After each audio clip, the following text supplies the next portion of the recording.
Good morning, guys. This is now the situation in Hospital Street going to Franklin Avenue. So that's the new building of the hospital. Across is the St. Paul Church. And over there is the corner of Hospital Street and Franklin Avenue. It's all water. The far end there is Walmart, Shopper Drug Mart, River City Center. And this side, that's the school, KFC.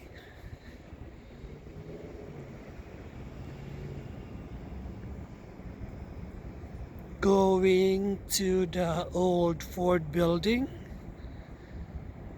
Rona, all the way to the Showgirl area.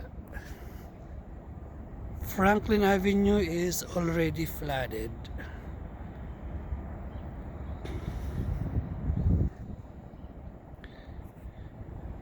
And the water is still rising.